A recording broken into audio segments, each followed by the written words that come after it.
হাম কি? হাম কোন বয়সে হতে পারে? যেসব শিশুর টিকা দেয়া নেই তারা সবচেয়ে বেশি ঝুঁকিতে।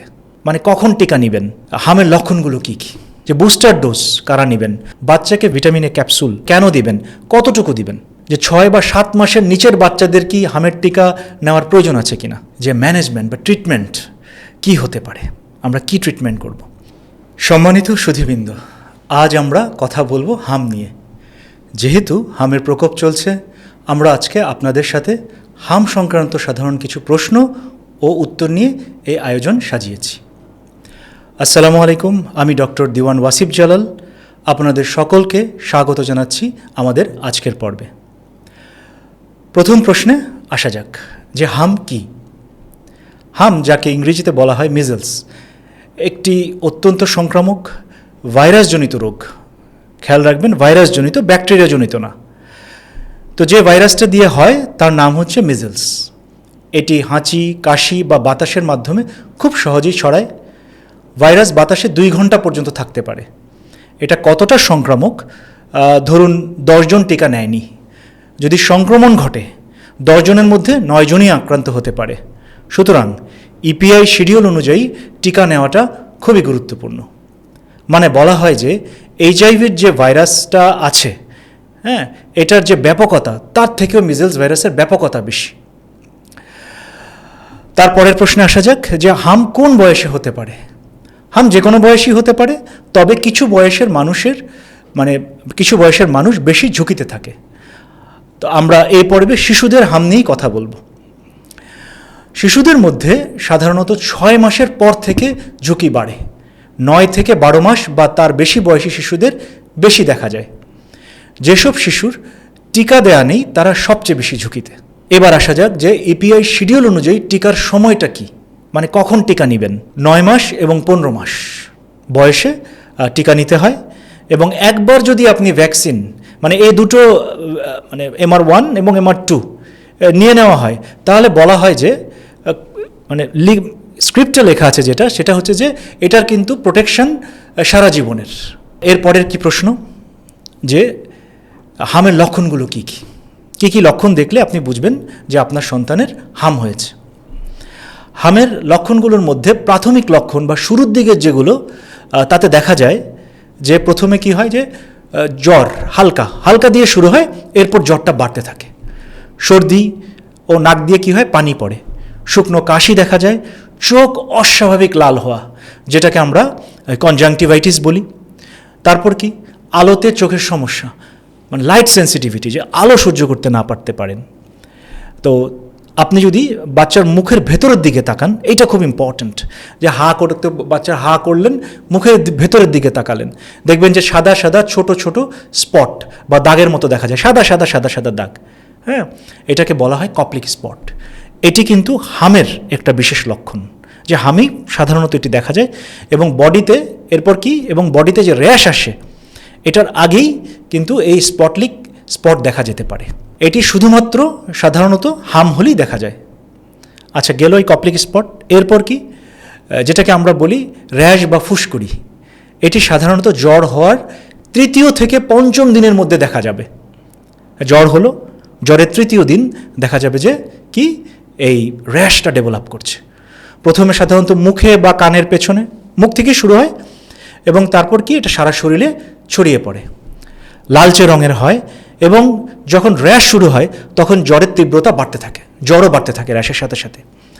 তারপর 2-3 দিন যায়, ধীরে ধীরে জ্বর কমতে থাকে, কিন্তু র্যাশটা থেকে যায়। এক সময় র্যাশগুলো কি হয়, যে কালো কালো হয়ে যায়, র্যাশটা থেকে যায় কিন্তু কালো কালো হয়ে যায়। আর এই র্যাশের স্পেশালিটিটা কি, এটা যদি স্পর্শ করেন, হাত দিয়ে স্পর্শ করলে হাতে লাগবে না। মানে হয় কি, অনেক র্যাশ আছে যে একটু উঁচু, বোঝা যায় যে উঁচু, হ্যাঁ, একটু চোখা থাকে বা হাতে লাগে, কিন্তু এটা যখন স্পর্শ করবেন সাধারণত এই হামের র্যাশটা হাতে লাগবে না। হ্যাঁ, তো এই তো গেল কিছু সাধারণ লক্ষণ। তাছাড়া আর কি দেখা যেতে পারে লক্ষণ? দুর্বলতা, ক্ষুধামন্দা, ক্ষুধা চলে যাবে, গলা ব্যথা হতে পারে, কখনো কখনো ডায়রিয়া। তো আমাদের হামের ব্যাপারে একটা সাধারণ জ্ঞান হলো, আমরা এতক্ষণ পর্যন্ত যা জানলাম তো একটা সাধারণ একটা জ্ঞান হলো। এবার আমরা এই যে সময়ে যে হামের প্রকোপ দেখা দিয়েছে, তো সেই সংক্রান্ত কিছু গুরুত্বপূর্ণ বিষয় নিয়ে প্রশ্নোত্তর আকারে কথা বলবো। প্রথম যে প্রশ্নটা আমরা সবাই ফেস করছি সেটা কি, যে বুস্টার ডোজ কারা নেবেন। অর্থাৎ বুস্টার ডোজ বলতে কি বোঝানো হচ্ছে, হামের রেগুলার ডোজের দ্বিতীয় ডোজ না, এটা বলতে বোঝানো হচ্ছে যাদের ইতিমধ্যেই, যে শিশুদের ইতিমধ্যেই দুটো রেগুলার ডোজ নেওয়া সম্পন্ন হয়েছে, যে আপনারা আগে 9 মাস এবং 15 মাসের টিকা নেওয়া সম্পন্ন হয়েছে, তারপরেও কারা নেবেন কি নেবেন না, বা কারা নেবেন। সাধারণত যারা 2টা ভ্যাকসিন মানে রেগুলার ভ্যাকসিন নিয়েছেন তাদের কিন্তু আসলে প্রয়োজন নাই। কিন্তু এখানে একটা জিনিস একটু লক্ষ্য করার বিষয়, সেটা হচ্ছে কি, যারা ম্যালনারিশড, আমরা যেটা বলি ম্যালনারিশ, অর্থাৎ পুষ্টিহীনতায় ভুগছেন, যে বাচ্চারা পুষ্টিহীনতায় ভুগছে, তাদের যেটা হয় যে রোগ প্রতিরোধ ক্ষমতাটা কিন্তু একটু কম থাকে, সেই ক্ষেত্রে এটা নেওয়া যেতে পারে, এই বুস্টার ডোজ নেওয়া যেতে পারে। মানে যাদের একটু ওজনটা কম, উচ্চতা কম, একটু হালকা পাতলা পুষ্টিহীন, দেখলে বোঝা যায় যে মানে ওয়েল নারিশ না, তাদের জন্য এটা প্রয়োজন পড়তে পারে। এই কথাটা বলার কি উদ্দেশ্য, অর্থাৎ বলতে চাচ্ছি যে যাদের অলরেডি 2টো টিকা নেওয়া আছে বা যে বাচ্চাদের দেয়া আছে, তাদের কিন্তু এক ধরনের ইমিউনিটি আছে, সুতরাং তাদের নিয়ে খুব বেশি চিন্তা করার আসলে কারণ নাই। এবং আমি ব্যক্তিগতভাবে, এটা আমার ব্যক্তিগত মতই না, আমার মতে, এবং আমরা অনেকেই একমত হব যে যাদের 2টো রেগুলার ডোজ অলরেডি দেয়া আছে, তারাও যদি গিয়ে আবার আমরা ভিড় করতে থাকি প্রথমেই যে আরেকটা টিকা নিব, তাতে কি হবে, যে যারা এখনও কোনো টিকাই পায়নি এখন পর্যন্ত, এই যে ক্যাম্পেইন তো শুরু হলো, 2-3 দিন হলো ক্যাম্পেইন শুরু হলো, তাহলে কি হচ্ছে যে টিকার কিন্তু আবার অভাব দেখা দিতে পারে। সুতরাং এই ক্ষেত্রে মানে সংযমী হওয়াটাই বুদ্ধিমানের কাজ হবে, ঠিক আছে। তো তারপরে যদি থেকে যায়, আমরা প্রয়োজনে আমরা আরেকটা থার্ড একটা নিয়ে নিলাম, কিন্তু যাদের এখনও টিকা পায়নি তাদেরকে আমাদের এই সুযোগটা দেওয়া খুব জরুরি। তো এইটা একটা গেল, যে আমরা তখন জানলাম যে বুস্টার ডোজ মানে থার্ড ডোজটা, এই সংক্রমণের সময় বুস্টার ডোজ কারা নেবেন বা কারা নেবেন না, এটা একটা আমরা আইডিয়া পেলাম। এরপরের প্রশ্ন যেটা আমরা এই সময় ফেস করছি সেটা কি, বাচ্চাকে ভিটামিন এ ক্যাপসুল আমরা এখন কিন্তু খেতে বলছি, যেটা কেন দিবেন, কতটুকু দিবেন, এটা একটু খেয়াল করি। প্রথমে একটু জেনে নেই যে ভিটামিন এর ভূমিকাটা কি। এই যে হাম হয়েছে, এই ভিটামিন এ কেন দিতে বলি আমরা। প্রথমত কি, হামে চোখের মারাত্মক ক্ষতি হতে পারে, সুতরাং চোখের সুরক্ষা ও অন্ধত্ব প্রতিরোধে এই ভিটামিন খুব গুরুত্বপূর্ণ। তারপর কি, ভিটামিন এ শরীরের যে রোগ প্রতিরোধ ক্ষমতা এটা বাড়ায়, এবং এই যে এই ভাইরাসের আক্রমণ, এটার সাথে যুদ্ধ করতে সহায়তা করে। যে আপনার যে ইনফেকশনটা ডেভেলপ করছে, সেটা সাথে যে যুদ্ধটা করবে সেটা সহায়তা করে।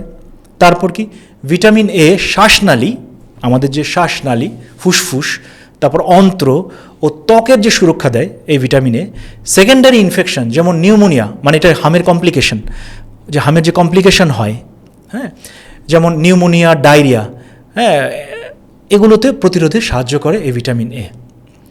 ওভারঅল ভিটামিন এ রোগের তীব্রতা কমাতে সাহায্য করে। তো এই হচ্ছে ভিটামিন এর আমরা মানে মূল যে প্রয়োজনীয়তা এই আপনার হামের সময়, এটা জানলাম। এবার আসা যাক কতটুকু করে দিবেন, মানে ভিটামিনে কতটুকু দিবেন। 6 থেকে 12 মাসের বাচ্চাকে দিবেন 1 লাখ ইন্টারন্যাশনাল ইউনিট আমরা বলি। 12 মাস থেকে শুরু করে উপরের বয়সের বাচ্চা যারা আছেন, মানে 1 বছরের বেশি বাচ্চাদের যারা আছেন, তারা দিবেন 2 lakh international unit. 2 lakh unit যারা নেবেন তারা 2 ভাগে নেবেন, প্রথম দিন 1 লাখ এবং তার পরের দিন 1 লাখ, এই 2 ভাগে নেবেন। এটা সাধারণত 50,000 ইউনিট করে পাওয়া যায়। আর আগে যদি ভিটামিন এ নিয়েও থাকেন, যে আগে এক সময় নিয়েছেন, এখন হাম হলে পরে আবার নেওয়া উচিত, কারণ এই সময় যেটা হয় যে এই ভিটামিন এর তীব্র অভাব দেখা দেয় শরীরে। তারপর একটা প্রশ্ন থাকে যে 6 বা 7 মাসের নিচের বাচ্চাদের কি হামের টিকা নেওয়ার প্রয়োজন আছে কিনা। রিসেন্টলি যেটা একটু অ্যালার্মিং, চিন্তার বিষয়, এটা কিন্তু ক্যালকুলেশন করে দেখা গেছে এই কয়েকদিনে যে সংক্রমণে সাধারণত আমরা কখনো ভাবি নাই যে মানে 6 মাসের নিচের বাচ্চাদের হাম হতে পারে, কিন্তু এখন আনফর্চুনেটলি এই পুরো কনসেপ্টটাই চেঞ্জ হয়ে গেছে। এখন কিন্তু দেখা যাচ্ছে হাম হচ্ছে 6 মাসের নিচের বাচ্চাদের। আসলে নবজাতক শিশু যারা আছেন, এই যে মায়ের গর্ভ থেকেই একটা রোগ প্রতিরোধ ক্ষমতা নিয়ে জন্মান তারা। একটা বাচ্চা যখন মায়ের পেটে থাকে, সে যখন পৃথিবীতে আসে, মায়ের পেট থেকে এই বাচ্চা মায়ের কাছ থেকে যে পরিমাণ ইমিউনোগ্লোবুলিন নিয়ে এই পৃথিবীতে আসে, প্রথম 6 থেকে 7 মাস হামের প্রতিরোধে এটাই যথেষ্ট হয়। সাধারণত নবজাতকের কিন্তু হাম হয় না। আমরা ভুল ধারণা যে র্যাশ হলেই হাম, তা কিন্তু না, অন্য কারণেও র্যাশ হতে পারে। সুতরাং র্যাশ হলে, সন্দেহ হলে ডক্টর দেখিয়ে নিন। হ্যাঁ, তারপর ডক্টর যেটা বলবে আর কি, ডক্টর আপনাকে একটা গাইড করবে। তবে এখন বর্তমান সময়ের পরিস্থিতি বিবেচনায় একটি বাচ্চাকে 6 মাস হলে, যে 6 মাস বা 6 মাস পরবর্তী যে কোনো সময় ভ্যাকসিন দেওয়া যেতে পারে। মানে যদি সন্দেহ হয়, ডাক্তার দেখিয়ে আপনারা ঠিক করতে পারেন যে কী করণীয়। তবে 6 মাস হয়ে গেলে বা 6 মাসের উপরে গেলে আমরা কি করতে পারি, আমরা ভ্যাকসিন দিয়ে নিতে পারি। আমরা এই পর্যন্ত যা জানলাম, আমাদের একটা জেনারেল আইডিয়া হয়ে গেল হামের ব্যাপারে। এবার আমরা একটু জানি যে ম্যানেজমেন্ট বা ট্রিটমেন্ট কি হতে পারে, আমরা কি ট্রিটমেন্ট করব।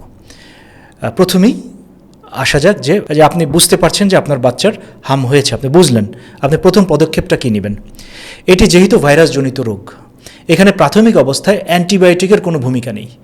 অ্যান্টিবায়োটিক লাগতে পারে পরবর্তীতে কমপ্লিকেশন হলে পরে, হ্যাঁ, তখন লাগতে পারে। ইনিশিয়াল স্টেজে এটার প্রয়োজন নেই, সেটা ডাক্তার সিদ্ধান্ত নেবেন। কিন্তু বাসায় আমরা কি করব, প্রথমে কি জ্বর, এর জন্য ওজন অনুযায়ী নাপা বা এইস অর্থাৎ প্যারাসিটামল দিন। সাপোজিটরিও দেওয়া যেতে পারে। সাথে কি করবেন, স্পঞ্জ করবেন।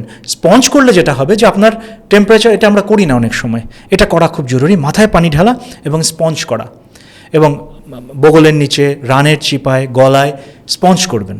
তাতে কিন্তু স্পঞ্জ করেই জ্বর 1 থেকে 2 ডিগ্রি সেলসিয়াস কমিয়ে আনতে পারবেন আপনি। গেল। তো জ্বর হলে যেটা হয় যে শরীর থেকে প্রচুর পানি বের হয়ে যায়, ডিহাইড্রেশন। তাই পর্যাপ্ত তরল খাবার দিন। 6 মাসের নিচের বাচ্চাদের ক্ষেত্রে কি বুকের দুধ দিন পর্যাপ্ত। 6 মাসের ওপরে হলে খাবার, স্যালাইন, ফলের রস, ডাবের পানি ইত্যাদি মানে দিতে পারেন, দেওয়া উচিত।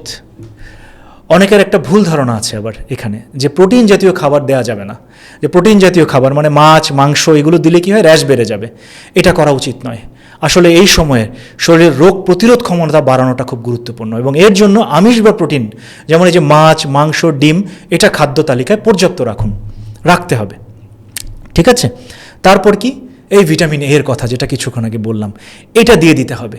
যদি হাম সন্দেহ হয় যে আমার মনে হচ্ছে যে আমার বাচ্চার হাম, প্রথম দিনই এই ভিটামিন এ দিয়ে দিতে হবে। এটা ম্যান্ডেটরি, অর্থাৎ আবশ্যিক এই ভিটামিন এটা দেওয়া। আমরা তাই বলছি যে যদি এরকম হয় আপনার ভিটামিন এ দিয়ে দিতে হবে। তো এখন পর্যন্ত যে ম্যানেজমেন্টের কথা বলা হলো তা বাসায় করা সম্ভব। কিন্তু কখন বাচ্চাকে হাসপাতালে নিয়ে যাবেন?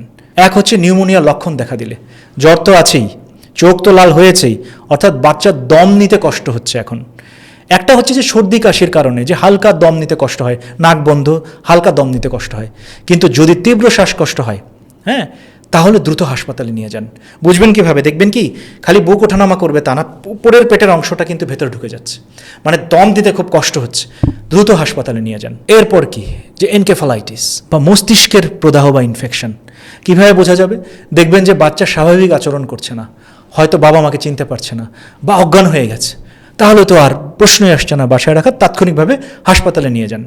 তারপরে কি, খুব কমন, কানে ইনফেকশন হতে পারে, এটা খুব কমন, কানে ব্যথা বলতে পারে, এমন হলেও হাসপাতালে নিয়ে যান। তো আমরা সব কিছু মিলিয়ে একটা জেনারেল আইডিয়া পেয়ে গেছি। আশা করি আপনারা যদি একটু ভিডিওটা দেখেন ভালো করে, আপনার প্রশ্ন উত্তর পেয়ে যাবেন। যে আজকের পর্বের একদম শেষ পর্যায়ে চলে এসেছি, তো কিছু গুরুত্বপূর্ণ কথা বলতে চাচ্ছি। যে এক হচ্ছে, যদি এক্সপোজার হয়, অর্থাৎ আপনি যদি কোনোভাবে বোঝেন বা দেখেন যে আপনি জেনেছেন যে কোনো মিজেলসের রোগীর সংস্পর্শে আপনি গিয়েছেন, তাহলে যেটা আসলে করা উচিত সেটা কি, যে 4-5 দিনের জন্য নিজেকে একটু আলাদা করে রাখা, যেন অন্যরা আক্রান্ত না হয়। এটা গেল একটা। তারপর কি, দ্বিতীয়টি হচ্ছে একটু মাস্ক ব্যবহার করুন। মাস্ক ব্যবহার করুন, বিশেষ করে পাবলিক ট্রান্সপোর্টে যারা চলাফেরা করেন, লোকজনের মধ্যে থাকতে হয়, যেটা ব্যবসায়িক কারণে বা কনজাস্টেড প্লেসে থাকছেন, তারা একটু মাস্ক ব্যবহার করুন। কারণ আপনি জানেন না যে আপনি ভাইরাসটাকে হয়তো সাথে করে বাসায় নিয়ে যাচ্ছেন, বাসায় আপনার শিশু আছে, সে আক্রান্ত হতে পারে। হাম সবচেয়ে বেশি ছোঁয়াচে র্যাশ আসার 4-5 দিন আগে থেকে শুরু করে র্যাশ হওয়ার 4-5 দিন পর পর্যন্ত, মানে র্যাশটা শুরু হওয়ার 4-5 দিন আগে থেকে র্যাশ হওয়ার 4-5 দিন পর পর্যন্ত। সুতরাং হাম হলে এবং হাম হয়েছে এমন রোগীর কাছে যাওয়ার ব্যাপারে এই সময়টা সচেতন থাকবেন। তো সর্বোপরি আমাদের সচেতনতার পাশাপাশি আসলে নিরাপত্তা দেওয়ার প্রকৃত মালিক আল্লাহ সুবহানাহু ওয়া তাআলা। প্রভু আমাদের সকলের সন্তানদের তার হেফাজতে ছায়া রাখুন, যে কোনো মতামত বা প্রশ্ন আপনারা কমেন্ট সেকশনে করতে পারেন। আজ এই পর্যন্তই। সবাই ভালো থাকুন। আল্লাহ হাফেজ।